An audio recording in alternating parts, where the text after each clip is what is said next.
നമസ്കാരം. ഇന്ത്യൻ വിദേശകാര്യ രംഗത്ത് നിർണായക നേട്ടം. ജർമ്മനിയിലെ വിമാനത്താവളങ്ങൾ വഴി മറ്റു രാജ്യങ്ങളിലേക്ക് യാത്ര ചെയ്യുന്ന ഇന്ത്യൻ പാസ്പോർട്ട് ഉടമകൾക്ക് ഇനി മുതൽ വിസയില്ലാതെ ട്രാൻസിറ്റ് സൗകര്യം ലഭ്യമാകും. പ്രധാനമന്ത്രി നരേന്ദ്രമോദിയും ജർമ്മൻ ചാൻസലർ ഫ്രെഡറിക് മെർസും തമ്മിൽ അഹമ്മദാബാദിൽ നടത്തിയ കൂടിക്കാഴ്ചയിലാണ് ഈ സുപ്രധാന തീരുമാനം പ്രഖ്യാപിച്ചത്. 2 ദിവസത്തെ സന്ദർശനത്തിനായി ഇന്ത്യയിലെത്തിയ ജർമ്മൻ ചാൻസലറുമായി നടത്തിയ ചർച്ചയിൽ പ്രതിരോധം, വ്യാപാരം, സാങ്കേതിക വിദ്യ തുടങ്ങിയ മേഖലകളിൽ 19 കരാറുകളിലാണ് ഇരു രാജ്യങ്ങളും ഒപ്പുവെച്ചത്.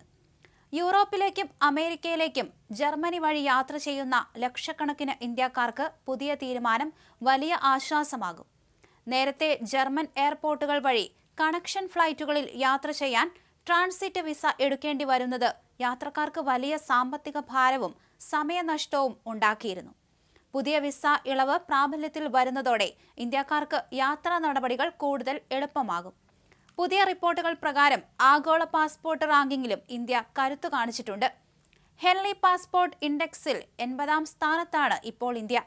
ജർമ്മനി പ്രഖ്യാപിച്ച ഈ പുതിയ ഇളവ് കൂടി വരുന്നതോടെ ഇന്ത്യൻ പാസ്പോർട്ടിന്റെ ആഗോള സ്വീകാര്യത വീണ്ടും കൂടി.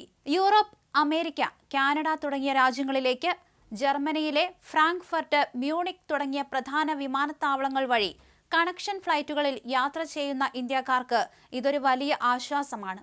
മുൻപ് ജർമ്മനി വഴി കടന്നു പോകാൻ പ്രത്യേക ട്രാൻസിറ്റ് വിസ ആവശ്യമായിരുന്നു. ഇതിനായി വലിയൊരു തുക ഫീസായി നൽകേണ്ടി വന്നിരുന്നുവെന്ന് മാത്രമല്ല, വിസ ലഭിക്കാനുള്ള കാലതാമസവും യാത്രക്കാരെ വലച്ചിരുന്നു. പുതിയ ഇളവ് നിലവിൽ വരുന്നതോടെ വിമാനത്താവളങ്ങളിലെ പരിശോധനാ നടപടികൾ ലളിതമാവുകയും വിദേശയാത്രകൾ കൂടുതൽ സുഗമമാവുകയും ചെയ്യും. ജർമ്മനിയുടെ ഈ പ്രഖ്യാപനം പുറത്തു വന്നതിന് പിന്നാലെയാണ് ആഗോള പാസ്പോർട്ട് സൂചികയായ ഹെൻലി പാസ്പോർട്ട് ഇൻഡെക്സിലും ഇന്ത്യ ശ്രദ്ധേയമായ മുന്നേറ്റം നടത്തിയത്. ഇന്ത്യൻ പാസ്പോർട്ട് ഉള്ളവർക്ക് ഇപ്പോൾ ലോകത്തെ 55 ലക്ഷ്യസ്ഥാനങ്ങളിലേക്ക് വിസയില്ലാതെ യാത്ര ചെയ്യാൻ സാധിക്കും.